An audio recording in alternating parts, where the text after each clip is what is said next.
Good afternoon, ladies and gentlemen. Welcome to Norman Manley International Airport on the beautiful island of Jamaica. We are here in the Kingston, PMDG 737-800, and we are on our way up to the Bahamas today. Let me switch over and I'll give you a little quick look at the old flight plan here. Going to be leaving out of Kingston. We're going to be flying taking off runway 30. It's going to be the Radok 7 departure. Climbing out here, category CDE. Coming out and intercepting up here to Radok.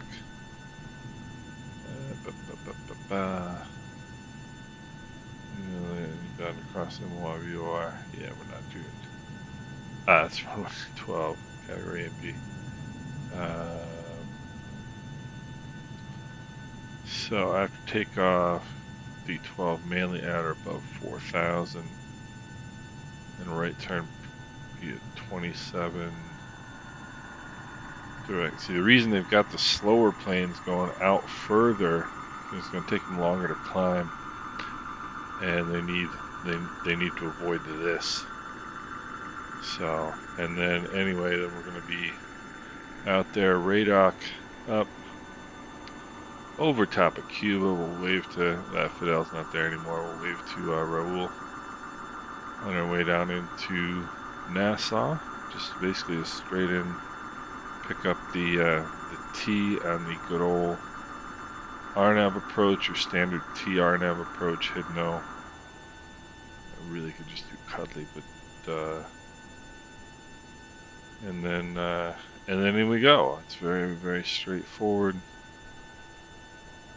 Should be a good flight. It's going to be a quick flight. Not going to take real long, so we'll get started here. Got everything set.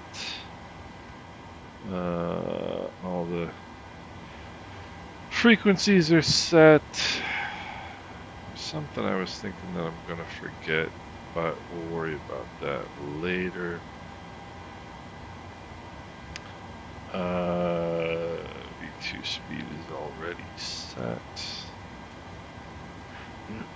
Alright, so put the old toe brakes on here. Start up the APU. Open the bleed.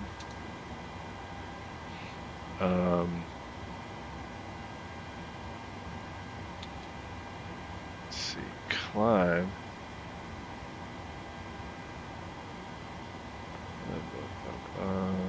Take off.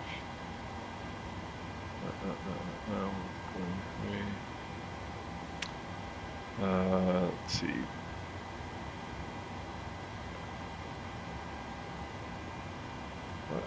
Transition altitude, that's what I'm looking for, 17,000. Strangely enough, but it is. Legs page, alright. And we got the EGT coming down now on the APU, so we can turn that to APU. Let's turn the packs off briefly. Let's turn all this fun stuff on. Window heat probes. So now we can go over, master caution. Now we can come over here. Menu FS actions, ground services. Have them release everything. And shocks are off. And once they get moving, we can alright. Once they get moving, we can call for pushback here.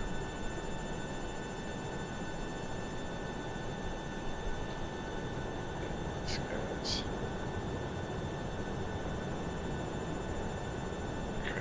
style here. Push back, we'll go taxiway Echo. Alright, so we're good to go. Parking brake is released. We'll go call for pushback. And no. We'll go this on here. Get that going.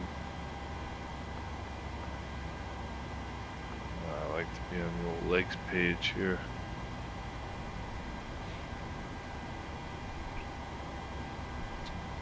Alright, there's 25. Let's bring in the fuel here for the #1 engine. Alright.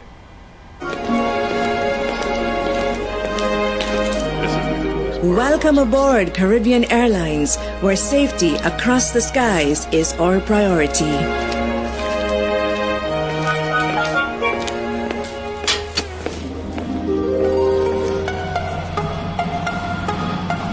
We invite you to sit back and see all the ways that we come together to make our flight safe and sound.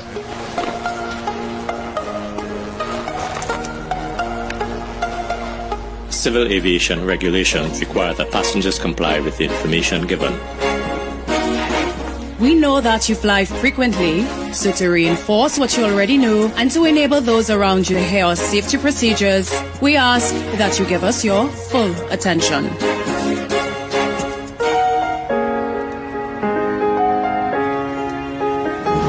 Please fasten your seatbelt now. To do so, insert the flat metal tongue into the buckle. Pull the loose end of the strap to tighten. To release, lift the top of the buckle and pull apart. Thanks, everyone. And now, in preparation for takeoff, do bring your chairs to the upright position and store your tray tables. Please open your window shades and pull your armrest down as we're almost ready to get going. Do observe the fasten seatbelt and no smoking signs. As a precaution, blankets should not be used at this time. Please note that the emergency exits are clearly marked with red and white exit signs. There are 4 exit doors, 2 on either side of the aircraft, each equipped with evacuation slides, which inflate automatically. There are also 4 window exits located over the wings. Look around now and locate the exits that are nearest to you. Please note that your nearest exit may be behind you. Life rafts are located in overhead compartments near the exits. With the loss of electrical power or in a smoke-filled cabin, an emergency lighting system will illuminate and lead you to the nearest exit.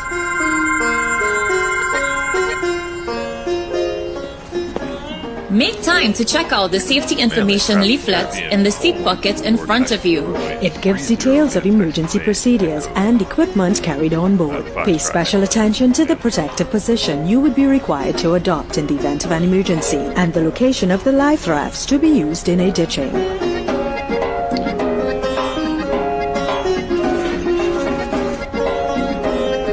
Your life vest is stowed either under your seat or between your seats at floor level. Should you need to use it, remove it from its stowage. Take the life vest out of the plastic packaging, unfold it and pull it over your head. Pass the tape around your waist and attach it to the buckle at the front of the vest. Pull on the end of the strap to tighten around your waist.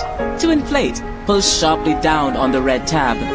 It may be further inflated by blowing into the red tube. There is a light that will illuminate on contact with water. Your life vest must not be inflated until you have cleared the exit. Life vests are carried for infants.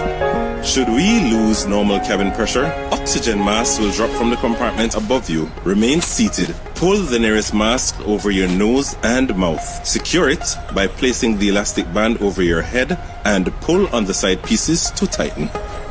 You must put on your mask before attending to anyone in your care.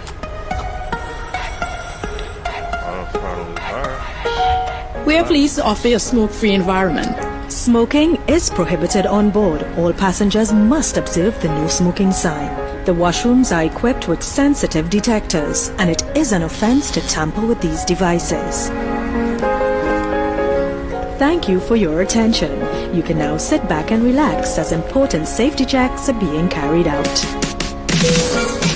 We look forward to making your flight with us an enjoyable one. We are Caribbean Airlines, and thank you for flying with us.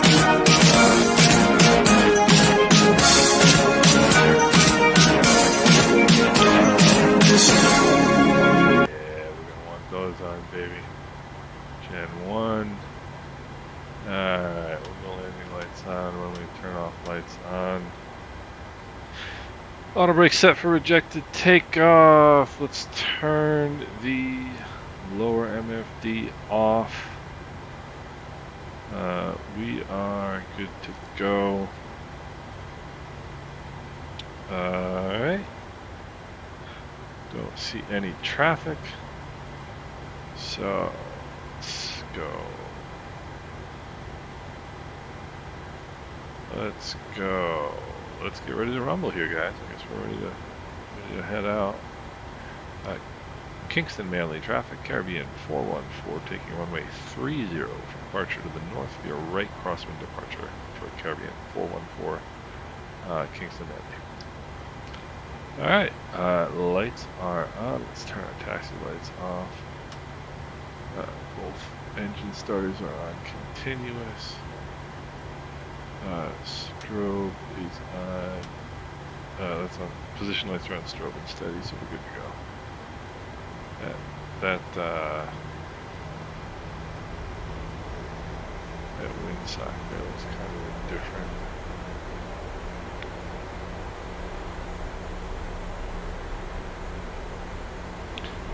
So here we go. Look at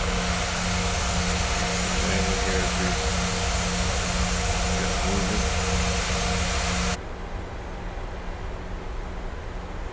Being vigilant for traffic.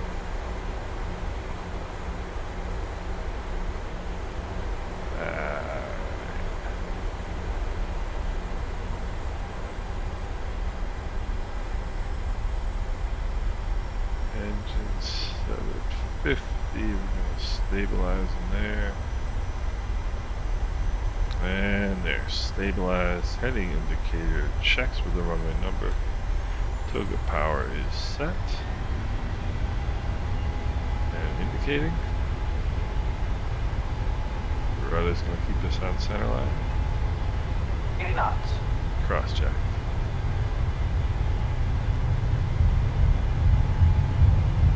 V1. Rotate. And rotate nice and smoothly. Positive rate of climb. Gear is coming up.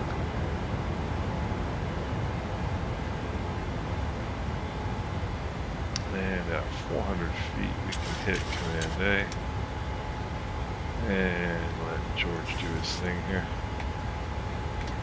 Back to 2 degrees on the flaps.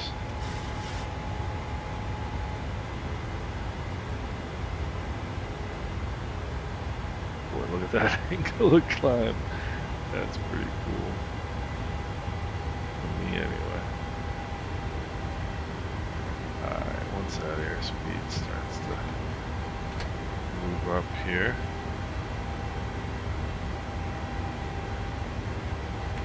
We can go clean. And the engine start lights off. Runway turn off lights coming off. Auto brake is coming off. There we go.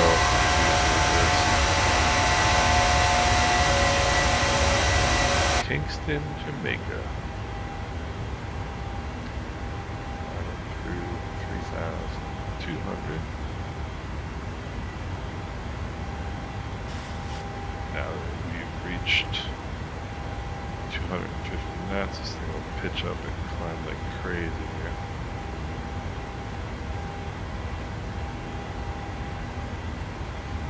Kind of a cool little thing that I'll show you once we get some altitude underneath us here.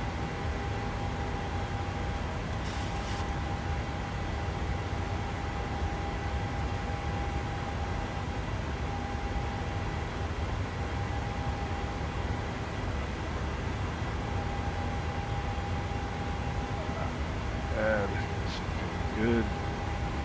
6,000. Beautiful.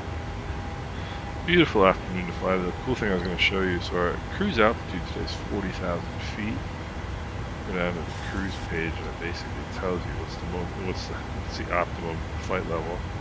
Level 400. And of course you get your cruise altitude.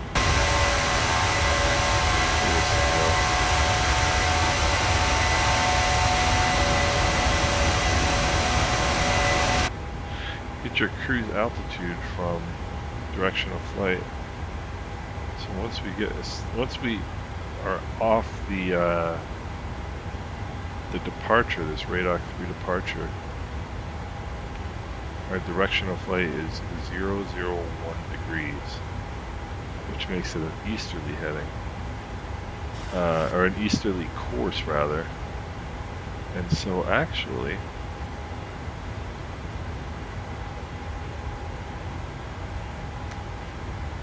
we should be flying at an odd altitude. So we're going to make a change here, and we'll go cruise. By the time we get up there, it's going to be 41,000 for optimal anyway.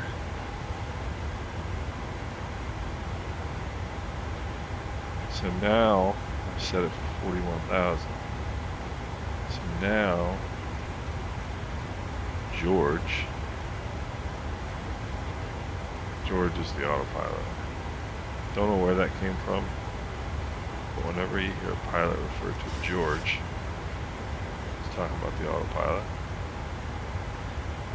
George is going to recalculate everything and take us up to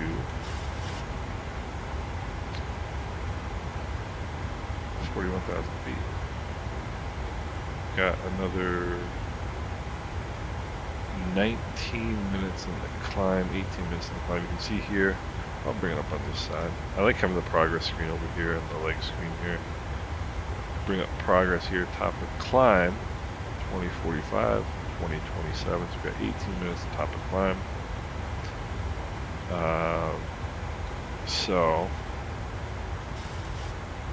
let's have a look out the old window here. Things are looking good. Turn the lights off. I did not. Did I turn the fasten seatbelt sign off? I did not. Bring this around the heading lug. That around. So you don't realize, I didn't, well, there's no reason why I would realize Jamaica is so hot.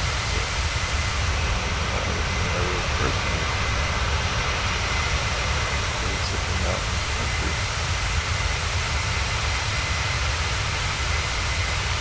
Pretty cool.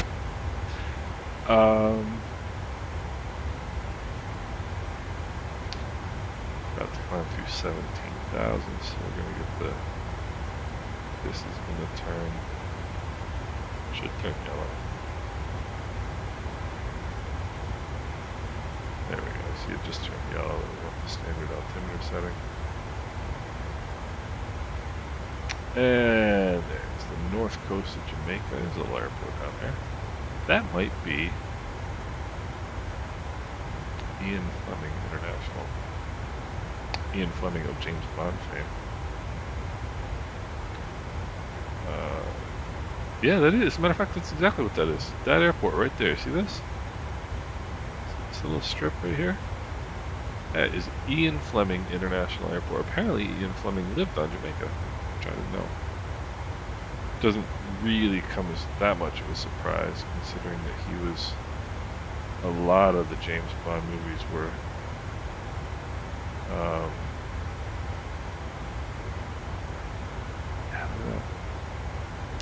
A lot of the James Bond movies had Jamaica in them.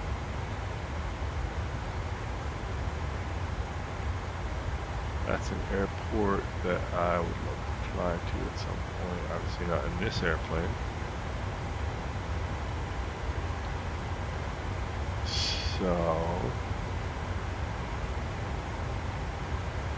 20,000 for 41,000. This is so max. This is the max altitude of this airplane.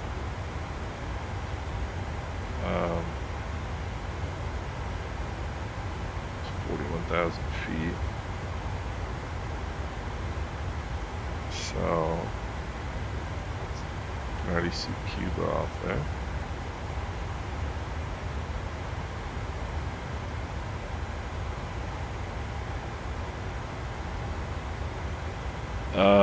So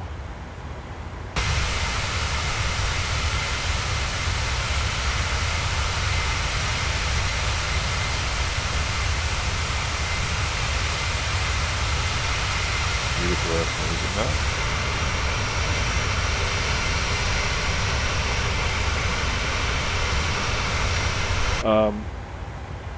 So I know that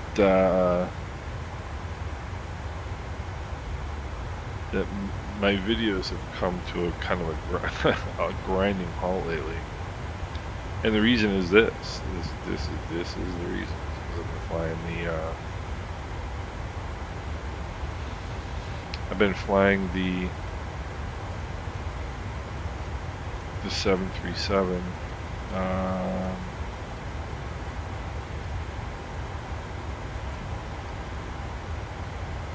And I know that the Islander is the popular plane to have me fly for my videos, and I appreciate and understand that. And I will get back to it. I'll get back to it this week, I'm sure. That's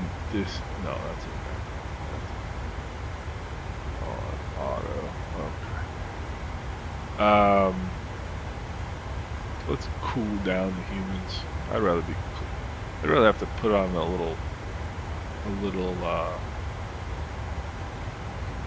blanket in a plane and sit there and sweat, you know. I'm gonna turn this. Okay. So I talked a little bit about my last video in the Islander. That I had started doing this, this being flying for Virtual Caribbean Airlines, and anybody who watches my channel ever, you guys know that I can't help myself. If it says Caribbean, I'm physically and emotionally and mentally unable to resist. You know, I have to do it. I have to get involved. I have to, and like I mentioned before, so the way this came about, a good friend of mine who actually lives in Jamaica, who's from Anguilla, was flying on Batson, one day, and somebody reached out to him on Batson and said, "Hey, we're starting Virtual Caribbean Airlines." And he was in like Flynn. He's like I am, you know, anything Caribbean, you know, not Caribbean as in Caribbean Airlines, but Caribbean as in the Caribbean. Like anything to do with the Caribbean, it's like, you know, forget it. We're done for. We can't help ourselves. And so he was immediately in, and he flew the 737 quite a bit before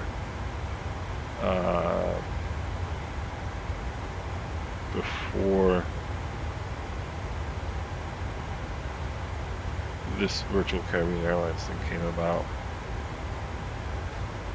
And anyway, so he told me, and that it took, you know, 4 seconds for me to decide that that's what I was going to do. And so we both jumped in head first, and it's been great. It's been really cool.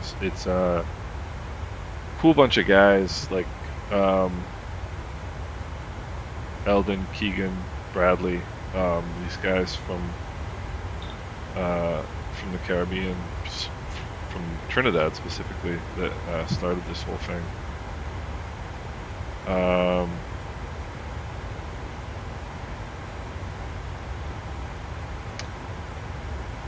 And it's just been a hoot. It's been a lot of fun. I mean, it gives kind of, it gives purpose to your flying. Like, it gives you something to do, somewhere to go, you know, like, for lack of a better description, lack of a better explanation.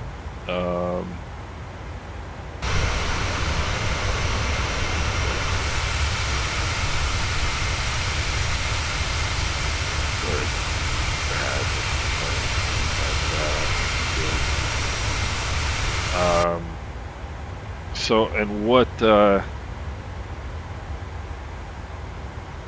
you know, I enjoy flying the CRJ. I think the CRJ is a fun airplane. If you had asked me a year ago, hey Mike, are you going to be flying jets in Microsoft Flight Simulator, I would have said nope. You know, it's just never anything I was interested in doing.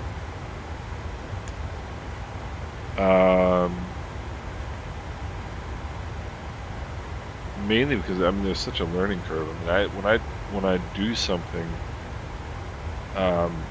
flying wise, yes, it's a simulator, but I do it you know, seriously. I mean, I don't want to, like, just, you know, goof off and, like, you know, do something without a purpose, and do something, or fly an airplane without, you know, at least a serious attempt at flying it well. Whether I actually do fly it well is another question. But anyway, I got the, this was right around Christmas time, when this whole thing kind of started. And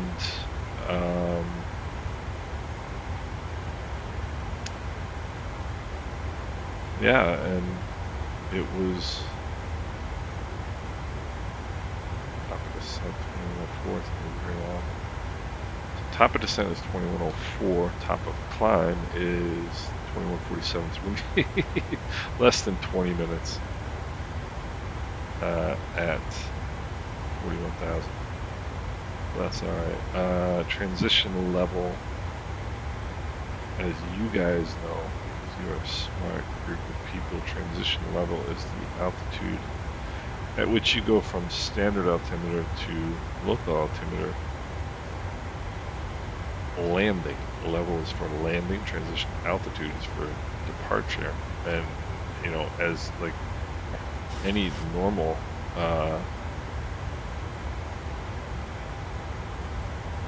any country that would do this rationally or logically, it would be the same level. But as I've said many times throughout my videos, there are plenty of islands in the Caribbean that have different transition levels, and just getting the descent winds here. These are descent winds.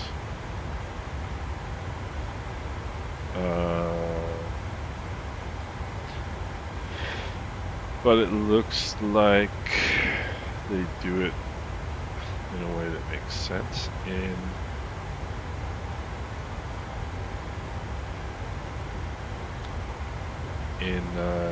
Bahamas. We're pretty light today, so there's no reason.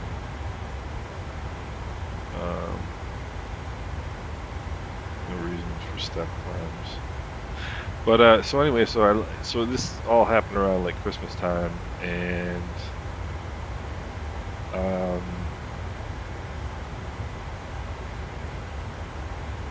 So I bought the 737. I've probably got 20, somewhere between 20 and 25 cycles, as they say in the airplane.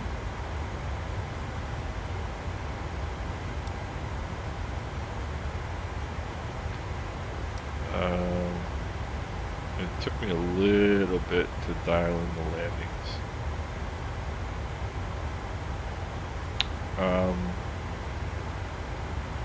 And I'm pretty comfortable with the plane now and with the procedures. It's funny because when you think about flight time, so my instructor, my first instructor, you know, I mean, I think anybody when they start taking flying lessons, like they dream of like traveling, you know, like, oh, I'm gonna fly to Florida, I'm gonna fly to, you know, the Bahamas, I'm gonna fly to, you know, California, I'm gonna fly wherever.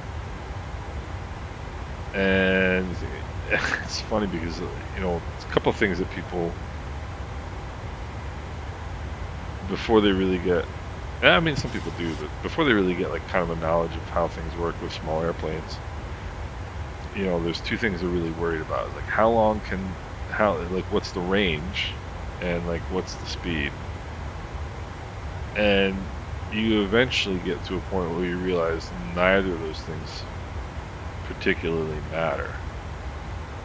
And the reason is, number one, in terms of range, like you're gonna have to pee before that plane runs out of fuel. It's the bottom line. I mean, unless you want to, you know, pee in a Gatorade, you know, bottle, which I don't particularly find an appealing option. You know, I mean, there's no bathroom on board, and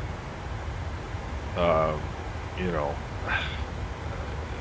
to me, I mean, 3 hours, kind of at the outside, the very outside, is the range that I would look at in terms of a small plane. Like how long I want to be airborne for, how long I want to plan to be airborne for. And then in terms of speed, you know,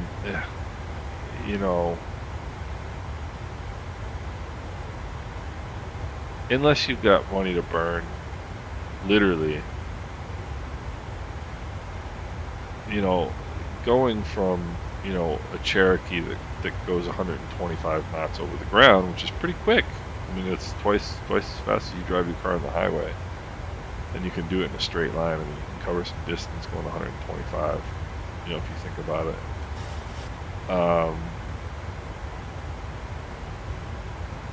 You know, to get from that to a speed that really makes a difference in terms of getting somewhere, you really have to look to something that's going, you know, 200 knots.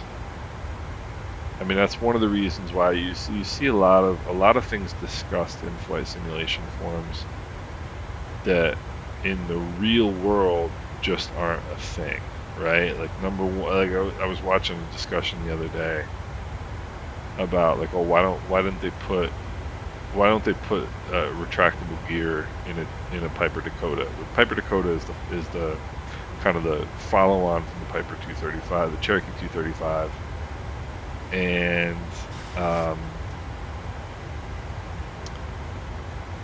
you know, the competitor to the Cessna 182. Cessna 182 has 230 horsepower. Cherokee 235/Dakota has 235 horsepower. So people, oh, why didn't they put a retractable gear in that, make it faster, and that'd be an awesome plane? Well, the reason why they didn't do that is because nobody would have bought it, and the reason we know this, if you look at like an Aero 180, right? Nobody bought the Aero 180. Look at the Piper one. Look at the Cherokee 180. There's a zillion of them. It's a great airplane.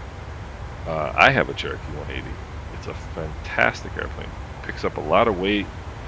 You know, it's relatively fast. 120, 125 knots. You know, you can put 4 people in it if you're careful. You know, if you're smart about it. And you can cover a decent amount of ground.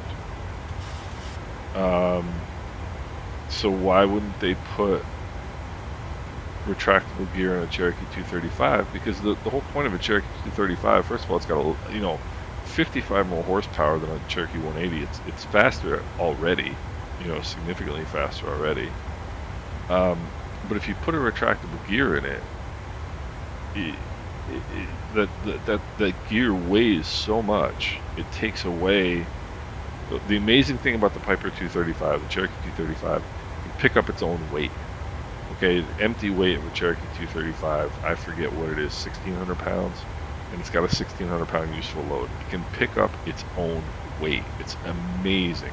You put a retractable gear in there, then you're gonna gain 5 knots of airspeed with the retractable gear, and you're gonna lose all the reason why it was a good plane to begin with. And so, I forgot how you get started on this tangent, but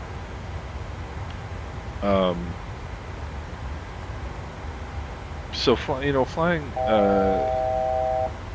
small airplanes is a different beast than flying anything with a cabin, and a bathroom.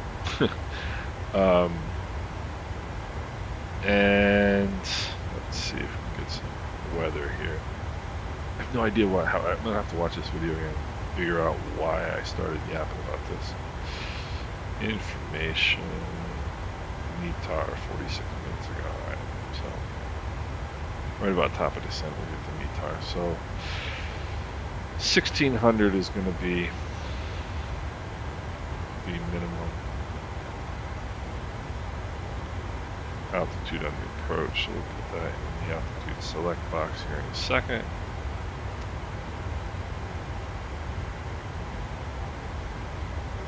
But anyway, in order to get to like a something that's that much faster, that's going to make that much of a difference in traveling on a small plane, you got to get something that's going to go not 15 knots faster, but 50 knots faster. Because you put a retractable gear in something, and you're literally going to gain 5 to 10 knots on a flight of 2 hours. It's going to make a difference of 10, 15 minutes. It's not going to make any difference at all. I have no idea how I got on this tangent or what my point was.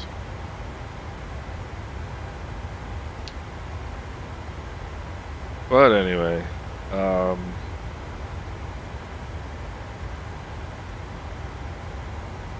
maybe I was thinking about how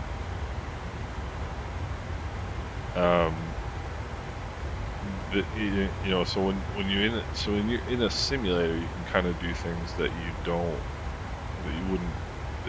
you're not really able to do in real life. I'll never fly one of these, unfortunately. I wish, in a lot of ways, that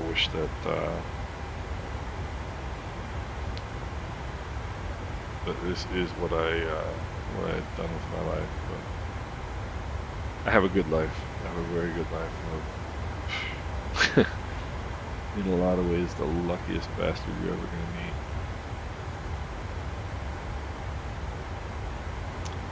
So here we are at 41,000 feet over Cuba.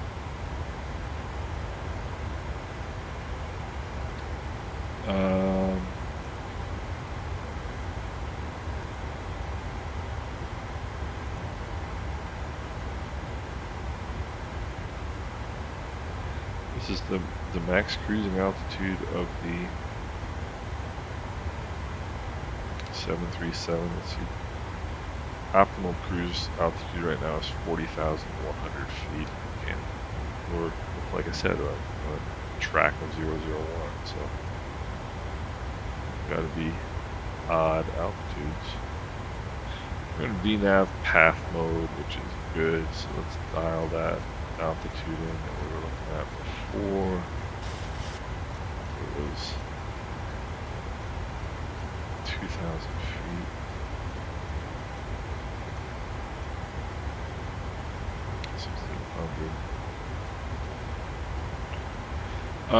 So one of the things that, like, in terms of flying, one of the reasons why I never was interested in flying jets in simulators because I didn't think I was going to get anything practical out of it. That notion has since long been dispelled in my own mind, and really what I get out of it as an instrument rated pilot is when you're doing things at this speed, you're if I was going 250 knots in a Cherokee, first of all, the thing would fall apart. I would be in a really, really bad position in a Cherokee at that speed. But that's your speed under 10,000 feet is 250 knots, and this airplane can easily do that, does easily do that. And really the big problem with planes like this isn't getting them to go fast, it's getting them to slow down. But when you're flying an approach at 250 knots, you've got to be mentally so far ahead of this airplane.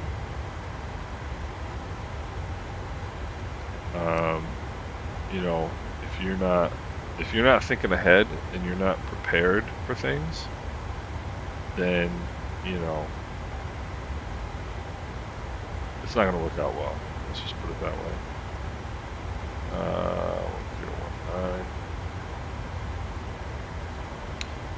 1019. And one of the things that I've always see descent forecast we've got, right? Say QNH was 1019. It's good enough for right now. It might change, but so we're gonna get the weather here shortly. We're gonna update the weather here shortly. But one of the things that I always thought about when I was doing my instrument training, it was very easy, like in such an intense environment, and instrument flight in small airplanes is an intense environment, especially the training environment, because the training environment is different than flying IFR, right? So in the training environment, small airplanes, your Cessna 172s, your Piper Cherokees, you're going to be doing 3 approaches an hour, whereas in actual IFR operations in a small plane like that, you're going to be doing 1 approach every 2 hours. So you've got like that period of intense activity when you're getting organized and getting off the ground and getting to your cruise altitude, and then you've got a period of time where there's not much happening. In real life, this is in real real IFR operations, and then you've got that intense period at the end. Whereas in IFR training, you're doing 3 approaches an hour. It's always intense. Like there's no time to kind of just let down and be like, okay, I can chill out for a few minutes. And one of the things that I always reminded myself in instrument training was, if you're daydreaming, like if you're looking outside, 'cause sometimes you can take your foggles off, especially if you're actually in IMC. Your instructor will let you take the foggles off, or if you're above the clouds, you can take the foggles off. And so, but there's just no time to like relax in that environment. And so I always told myself, like, that was kind of one of my triggers. Like, if you are relaxing and enjoying the flight and daydreaming, that is the indication it is time to wake up and refocus. What do I need to do next? What do I need to do next? Because there is something you should be doing in IFR flight. And with this, like, even this, 20 minutes at the top of the 20 minutes in cruise, there's a whole bunch to be done. And, getting back to my point, like, so when I go back to flying the Cherokee, first of all, don't kind of lull yourself into this false sense of security that it's easy, because you don't have to worry about programming all these systems and you're going half the speed, you know, on approach, etc., etc., that it's going to be easy. It's going to be easy, but the speed at which your mind has to work in order to keep up with what's going on around you is much, much lower. Much, much lower. And that is, you know, helpful. So, alright, approach reference. So right now it's 127.7. That's our current gross weight, right? And these speeds, these VREF speeds are going to change as that, they're going to get lower as this gross weight gets lower. Now, how's that gross weight getting lower? It's because you're burning off fuel. Okay, so we've got 8.4 thousand pounds of fuel, 8,400 pounds of fuel. When we land at MYNN, we are going to have 7,000 pounds of fuel. That's 1,400 pounds that we're going to lose between now and then. So you can take 1.4 off here, 126.3. So type in 126.3 and put that into your gross weight, and you see it's not only dropped a knot, but it you know, it changed. This gives you your runway length, which is good. And one of the things I'm finding too is that, number one, flying the CRJ was good prep for moving to this airplane, and there are things that I'm learning flying this airplane that will be applicable to flying the CRJ. I don't know if I'll fly the CRJ that much anymore, which is sort of unfortunate because it's a cool airplane. But I can't fly it for Virtual Caribbean 323. I can't fly it for Virtual Caribbean. We only fly current and legacy aircraft, and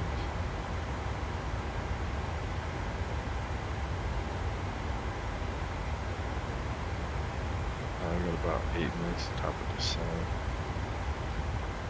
And the CRJ was never in the Caribbean fleet, so that's kind of a bummer, but the upside is in 2 months or so, the Asobo ATR 72 is coming out. We will be able to fly that, and I will definitely fly that airplane. I will definitely fly that airplane for Virtual Caribbean. But on this, at the same time, I'm not gonna stop flying the Islander.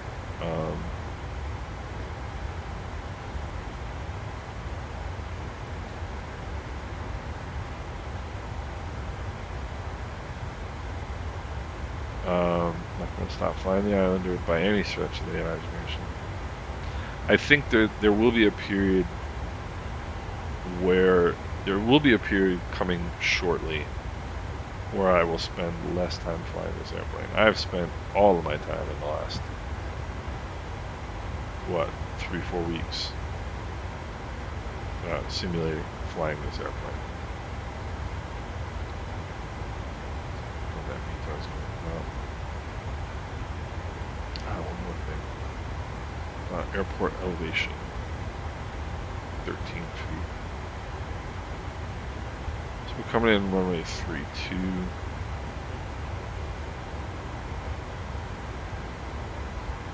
all likelihood, we'll get off Echo.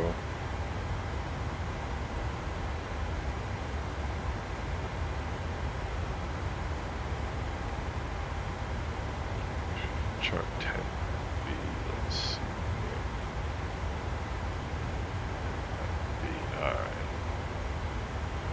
Let's see if we have a company stand. We do not have a company stand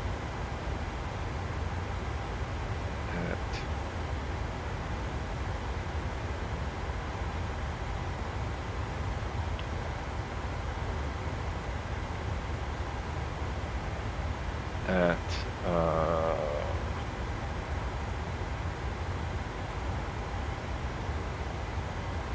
Nassau, but I'm looking here, international gates, B18 through 21. So we'll take B22. So basically pure B here. Take one of those. So we'll come in.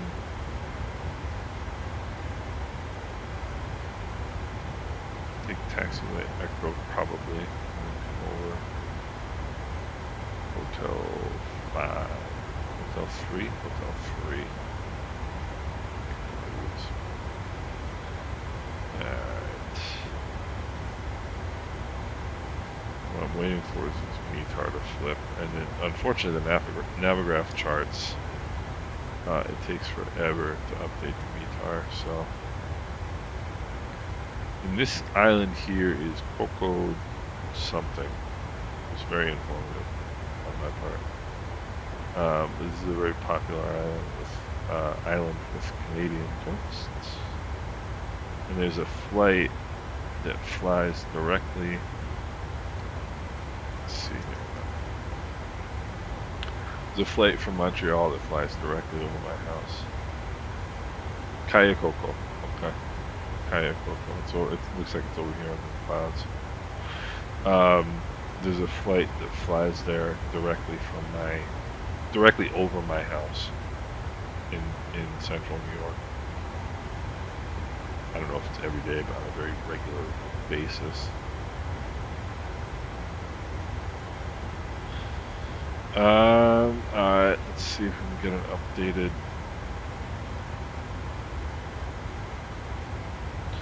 guitar.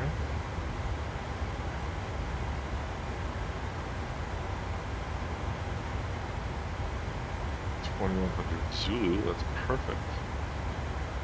1019. Whoopsie daisy. Wind variable at 3.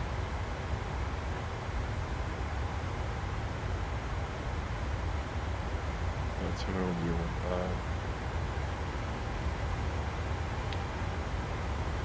Very close to the top of descent here.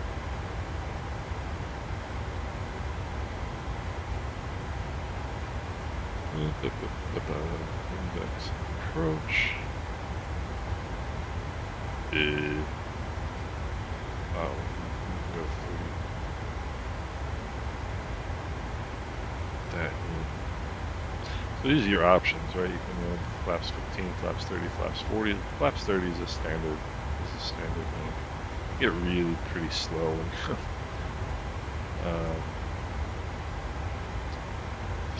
forecast. So let's see what's the 11 degrees Celsius. ISA deviation. ISO deviation. ISA deviation.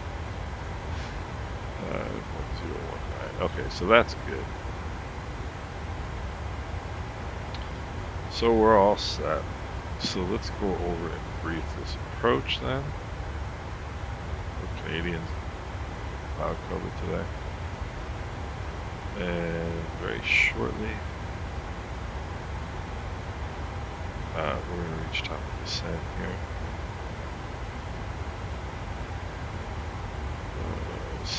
See right here, 7.4 nautical miles, 7.1, etc.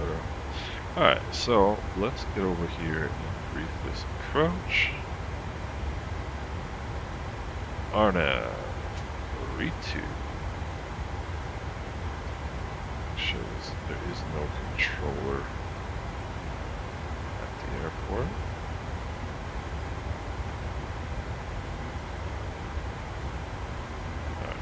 And we're good to go. We're the only one bound. So, alright, so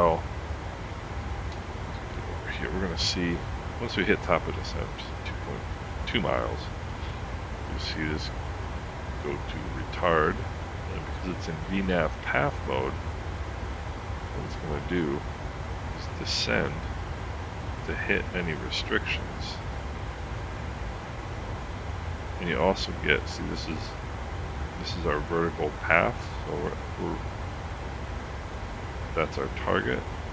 That white line is where we are. It's basically the same thing as right here. You see the retard and the power coming back.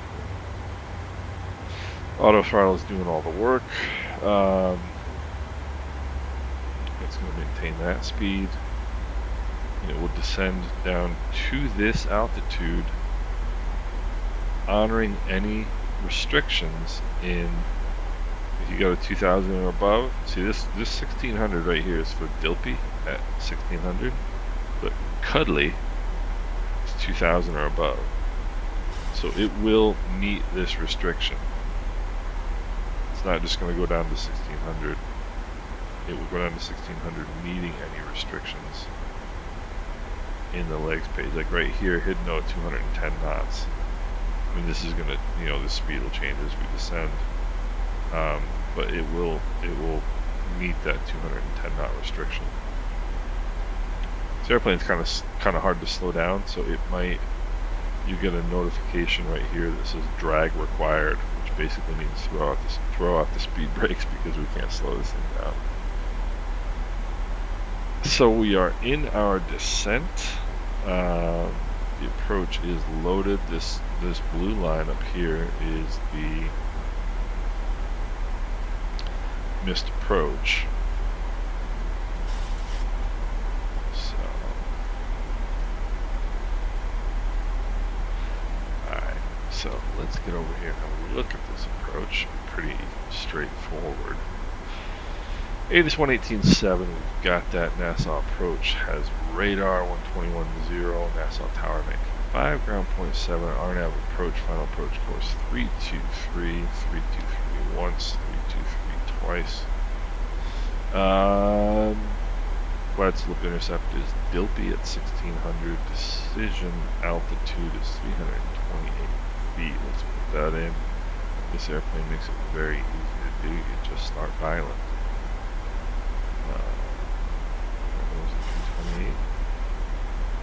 28.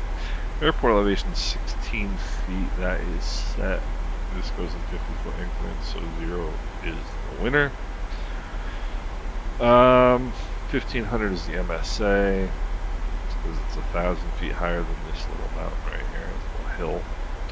Missed approach, climbing right turn to 2000, direct the Zootune and hold. It would be a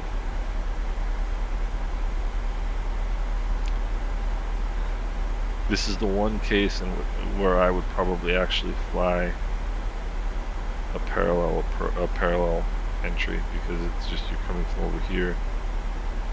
It's too steep of a turn to try to make that outbound.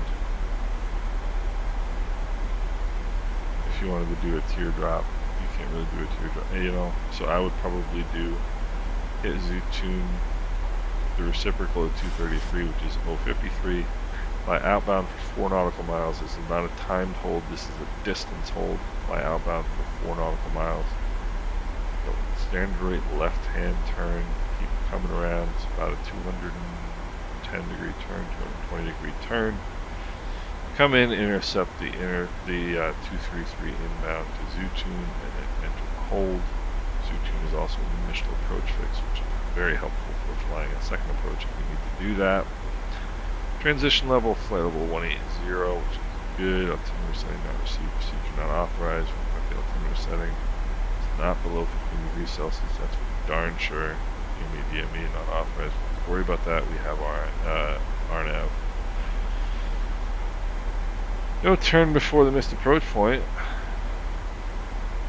Okay, so they don't want you breaking off the approach out here, and you know they want you to fly to the missed approach point, which is what you should do. You should always fly to the missed approach point and then start the missed approach. You know, people have gotten themselves in trouble. Like for example, this right here. You can't really tell from the scale.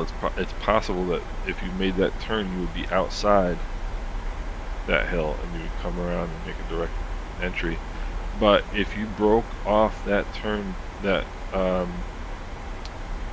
flyover waypoint is the missed approach waypoint. And if you broke off this approach here and made a right turn, Might make a right turn right into that thing. So you always want to, if you're gonna fly a missed approach, if you know you're gonna fly a missed approach, stay on the approach until you get to the missed approach point, and then go missed. Right? Don't break it off out here.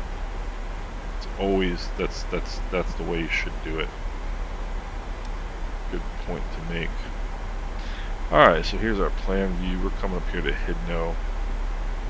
Approach speed 210 knots. We'll make that right turn to 053 is the standard T RNAV approach, 5 nautical miles. The fly-by waypoint. So this is a fly-by waypoint because there's no circle around it. This is a fly-by waypoint because there's no circle around it. This is a fly-over waypoint because that's the missed approach point. And they don't want you breaking off the approach early. So it says no turn before the missed approach point.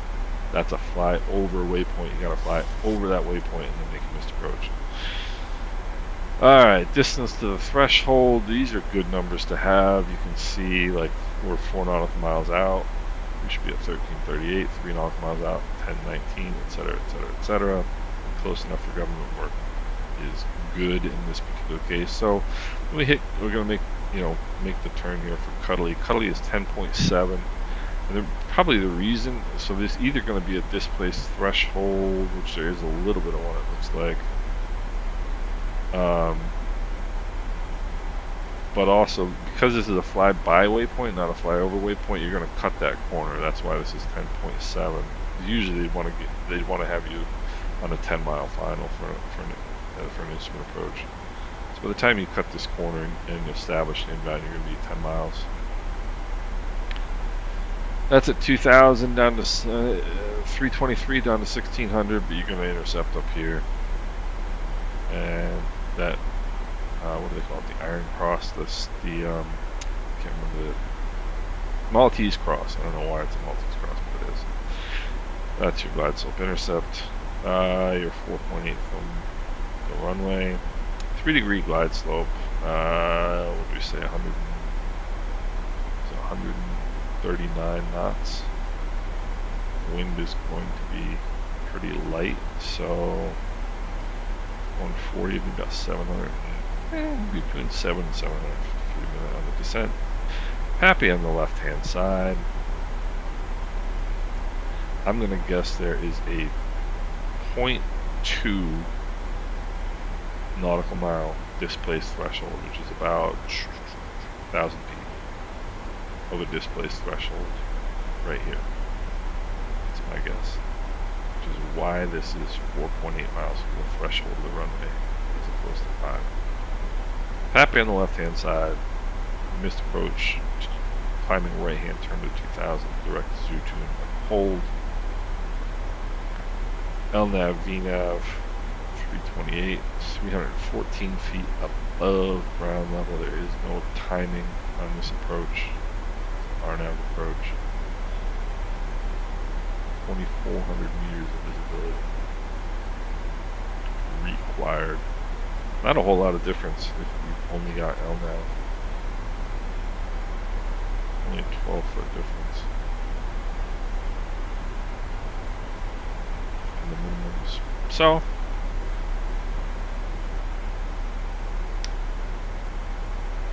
got that briefed.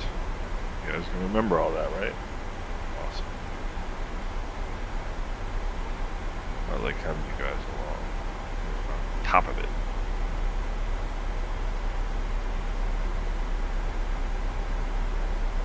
So the next thing I want to know is, when am I going to be 50 nautical miles from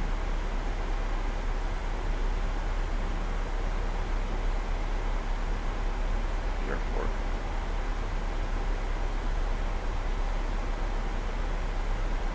And in order to figure that out, we're going to have to do some math, which is always a little scary, especially when he's trying to talk to me.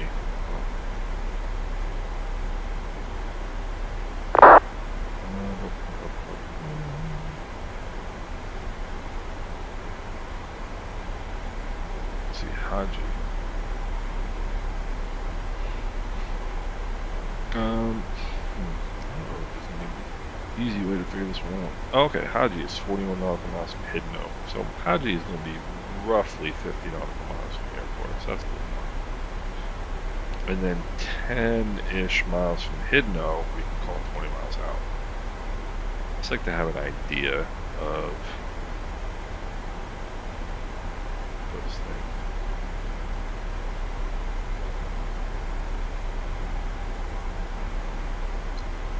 Kind of weird calling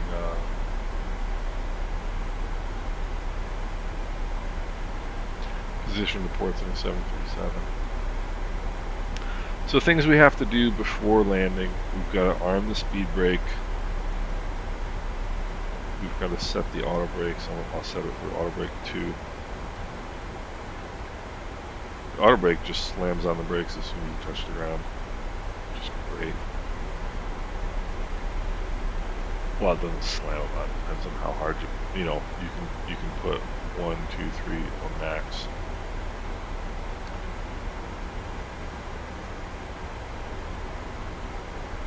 So we need the landing lights on at 10,000 feet. We'll flip on the seatbelt sign at 10,000 feet. You know, I'm a real genius sometimes, I have to tell you. Let's see, like, I'm such an idiot. Alright, you can copy runway 32 out of your legs page, put it in your fixed page. And there's no radial, but there is a distance. I want to know when I'm 50 nautical miles out. There's my 50 nautical mile ring. Bang. Now let's go back to the legs page. You gotta copy it again, unfortunately. Go to the fixed page, next fixed page, and no radial. I want a 30 mile call. Bang. I want a 30 mile call because that's where I should be about 10,000 feet. Running my mouth, and so I have not set the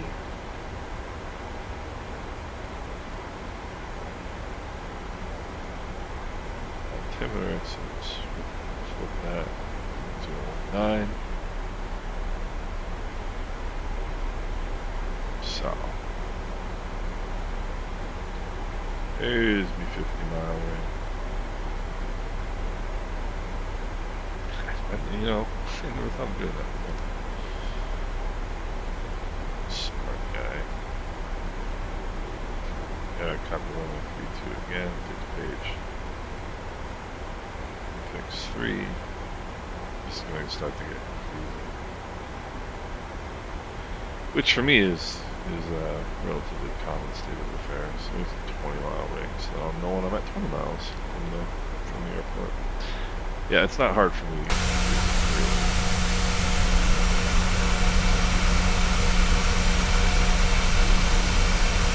One thing I've noticed with Microsoft is that this is typically what the weather always is. There's never any boomers out there, and there's never any towering cumulus clouds, and there are always towering cumulus clouds in the Caribbean.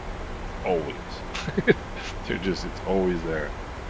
And in Microsoft, there's clouds around the islands, which there are, because that's where you're going to find the clouds. But there's no clouds anywhere else, and that's just not realistic. So they'll get there eventually, I'm sure. Not to worry about it. And when they do, I'll be like, why are there all these cumulus clouds? You guys bored yet? I'm not.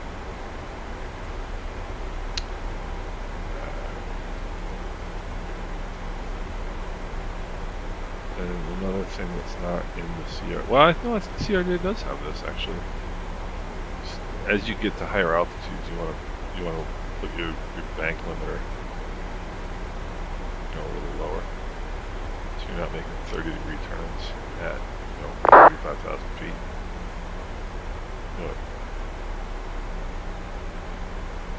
Mach 0.75 scared the crap out of people.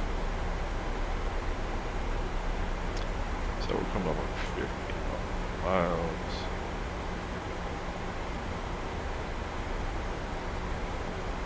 Nassau traffic, Caribbean 414 is 50 miles to the south, inbound runway 32, Nassau.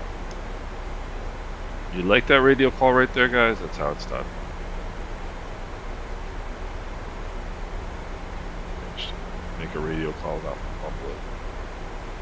It's a little airport right there.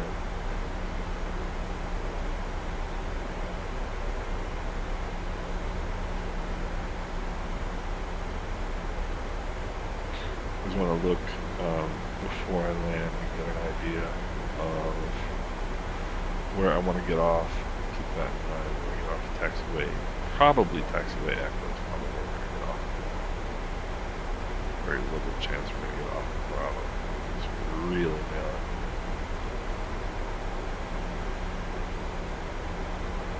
So, alright. Back to the approach here. Approaching the iPad. I've done away with the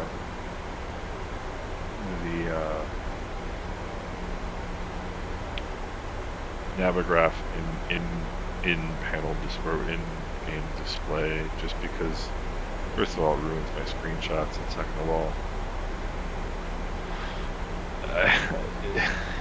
you can't get the information on that you can in the app, either on iPad or this app, specifically that being weather. And I like to be able to get weather. So it's disappointing that you're not able to get that information. Because if I could just use the in-game one, because obviously I'm on approach, I'm not going to be doing this, you know. So I use the iPad for the. What I have is just this in front of me in the iPad, because what I want to see is this overhead visual. I want to see the vertical path, and I want to see the minimums. Those are the three things that I want to see, and then you know, I'll keep kind of an eye on these. And then if you need a missed approach, I've got that there. So that's what I've got in front of me on the iPad. Coming up on 10,000 feet with the landing lights on.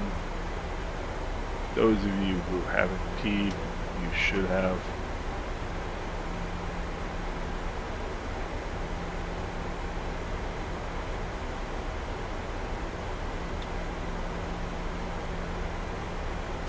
Other things we need to do as we get close to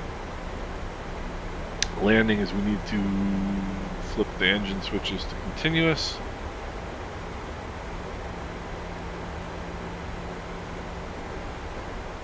So, I just was reminded of a good story. Because a lot of times, to me, a well-flown instrument flight should be boring, right? There's a famous story that so far as I know, is true. I've heard it told as though it were true. That in the 90s there was a Air Force or Navy, I think it was a Navy fighter pilot who was applying for an airline job, and he went in for the interview, and he was carrier ops, and the interviewer said, you know, your resume looks great, but don't you think that, you know, after flying, you know, F-14s off of aircraft carriers for the last 20 years, that flying people from, you know, Baltimore to Atlanta is going to be boring? And the guy said, I sure hope so. You know, the point being that if you're flying a flight like this and it's exciting, that's not a good sign. I mean, it's exciting to do, it's fun, but if it's, you know, exciting in like an adrenaline-filled way, that's going to mean that something bad happened. I always love that story. Alright, back to the next page. Now another trick here is when you go, so you're in the progress page. This is progress page 1 of 4. Go to progress page 2, and you'll get the headwind crosswind component for where you are going, or where you are actually. It's an actual measurement. So let's see, weather 24 minutes ago. 0 So 360 at 3 is what the weather is. Is what the wind is. 360 at 3. Remember, 0 is 360. Actually, I don't need to radio for it, so I'm just gonna shut up. Hit a decel. Nope, that's telling you that's where it's in. And remember how before we were talking about how cuddly is a fly-by waypoint, not a fly-over waypoint, and you're going to cut this corner? Look at this. Here's cuddly. Cut the corner. Pretty cool.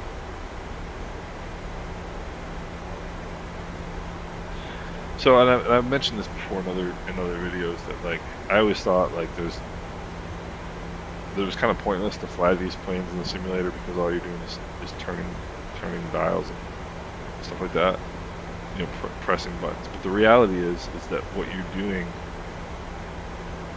the reason there is all this automation is because you need it. You need it to fly this airplane, and it's just how the plane is flown. It's not. It's different from the Islander because that's how this airplane is designed to be flown. The Islander is designed to be flown differently. That's all there is to it.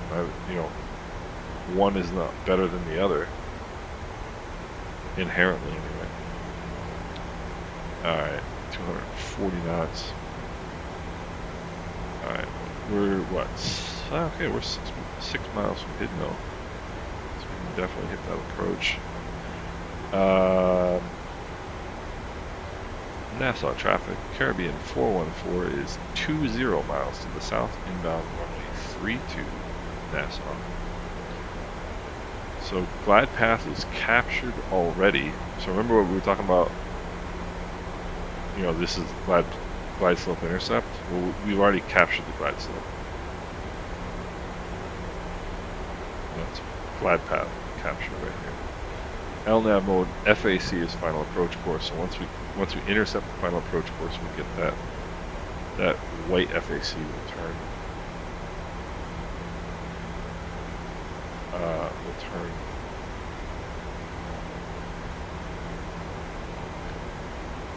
Green. Turn these both on. When we turn off lights on, we will arm the speed brakes. I will start bringing in the flaps.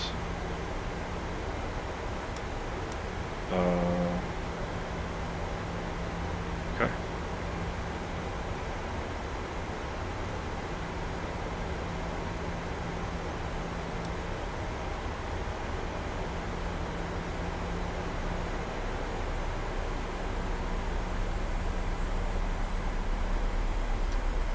Nassau traffic, Caribbean 414, 10 mile left base, runway 32, Nassau.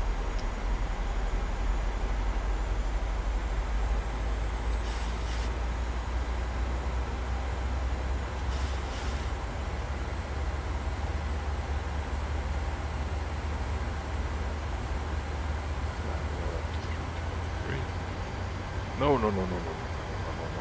Jeez. You just saw stupid pilot tricks.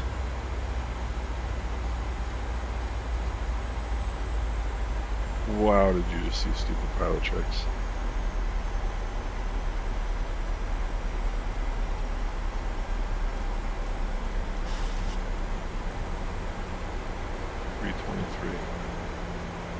Nassau traffic, Caribbean 414, turning a 10 mile final runway 32, Nassau.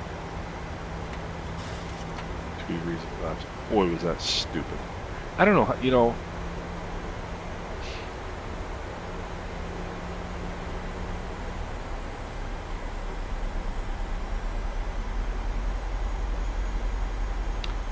I don't know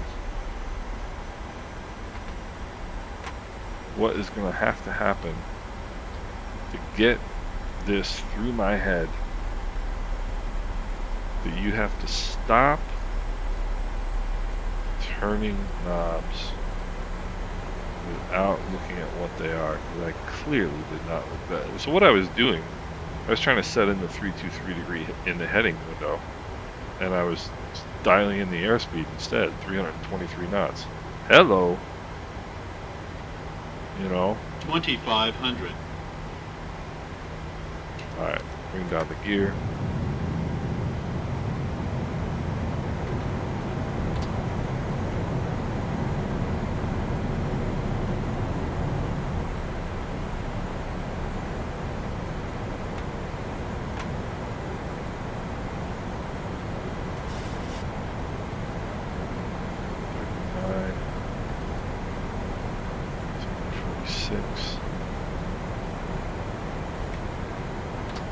Flaps 25.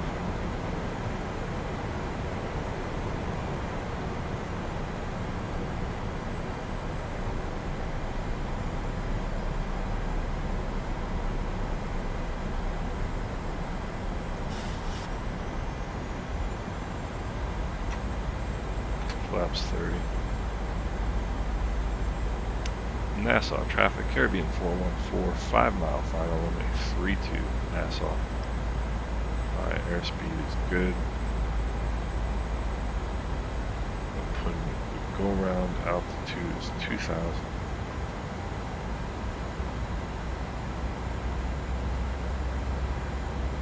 Three-knot headwind, 2-knot right-hand crosswind. On glide slope on center line.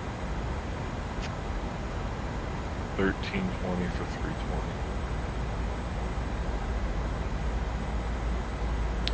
That approach course captured by that actually. Really, really, really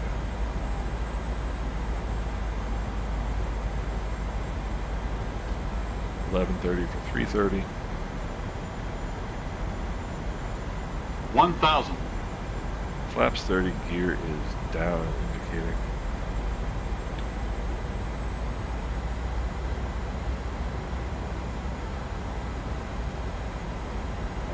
Let's kick this baby off. Throttle off.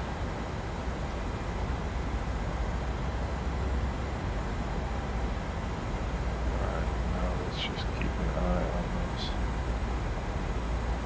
magenta dots.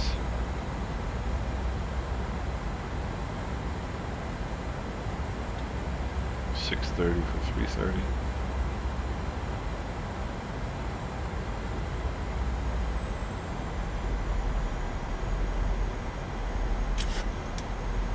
$500. 400. Approaching minimums. 300 minimums. Continuing. 200.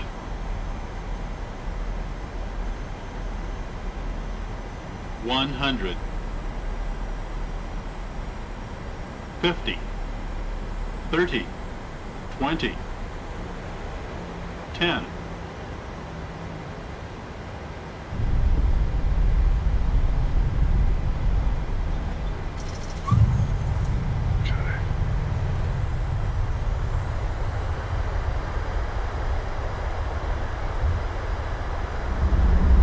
For your safety and comfort, please remain seated with your seatbelt securely fastened until the seatbelt sign is switched off and the aircraft comes to a complete stop.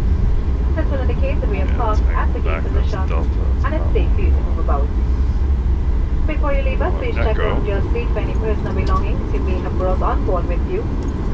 And be careful when opening the overhead lockers. Heavy items may have shifted around. These can fall, causing injury to you or someone nearby. If you are traveling on any other Caribbean Airlines service, you are required to surrender all duty-free liquids to our security agent, who will return it to you at the door of your next departing flight. If you require any assistance, we ask that you check with our ground agents in the terminal. We wish you a safe and pleasant onward journey. A gentle reminder, ladies and gentlemen, that smoking is prohibited except in designated smoking areas outside the terminal building. Duty-free shopping is available to all landed passengers. Your purchases must be made before you proceed to the customs official. Our Caribbean Airlines duty-free shop is located to the left, just after you leave immigration. Let's see what we can do with ourselves for fun here. Nassau traffic, Caribbean 414, clear the runway, Nassau. Alright, so now we are clear the runway. Let's come to a stop. Let's turn the landing lights off. Alright, let's turn these babies on. APU generator on. Master caution off. Landing lights are off. When we turn off lights are off. Taxi light is on. These lights can stay for right now because this is important stuff. And this is Hotel 3. Hotel 3, 2 hour left. That's what we're looking for in terms of parking.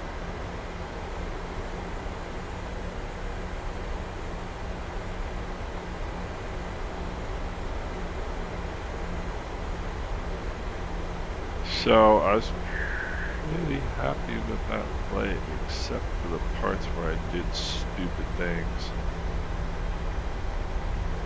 I'm actually gonna go around to the other side.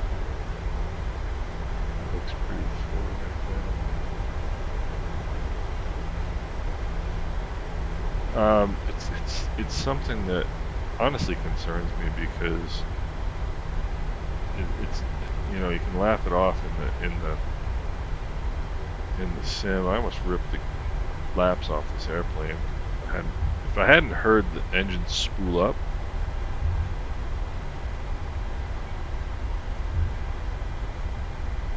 then it would not have necessarily occurred to me that I was changing the speed instead of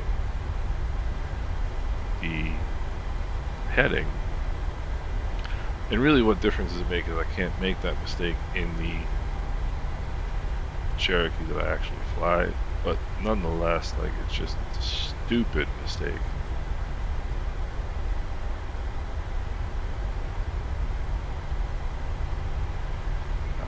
Come right in here. Come right in here. Take B28, 28 left to 29. Take B29 there.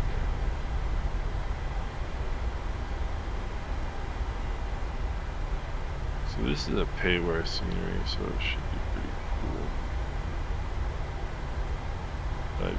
I bought this scenery because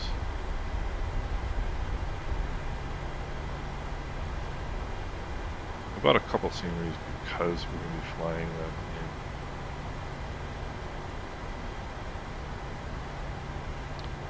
with Caribbean Airlines. Come to a stop. Let's kill that. Go there. Go there.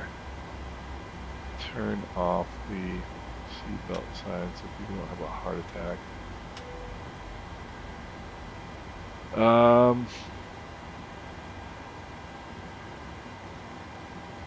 Alright, come down here, let's get menu, FS actions, ground services, let's get the chocks, let's get ground power connected, let's request the AC, let's get the jetway.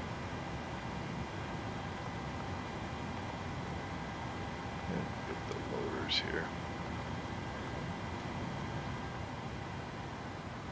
So, all things considered, ground power available. Turn the ground power on. Flip over to ground power there. Let's turn the APU off. And we'll turn those off. And cargo doors coming open, turn all this fun stuff off. All things considered a good flight. You know, just the one stupid goof. And it's not really a goof, I mean, that's a genuine error. Open the entry door. And let's go outside and have a look around. Oscar, go to Dodge Street, taxi in 14 also. Disconnect here. And see, we're getting our stuff here. We got our ground power, we got our bags going offload. So all things considered a good flight. Let's check our landing. Landing is 154 feet a minute. That is M-O-N-E-Y right there. That was a great landing. And let's take a real quick look here at the airport. What do you think? So, I mean, I was very, very pleased with that landing. Why are you doing this to me? Didn't ask you to do this to me. For any reason at all? Go away. Disappear. What was that? I don't know what that was. Alright. So, there is our beautiful Caribbean Airlines 737. And here is somebody Pindling Airport. What's it called? Let's have a quick look here.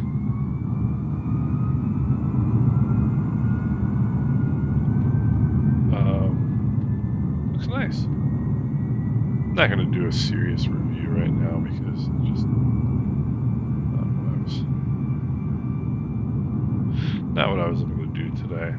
But we'll have a quick look around.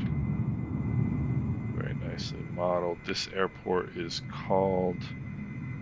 This is Pindling International. And there you go. It looks very cool. Let's go have a look here.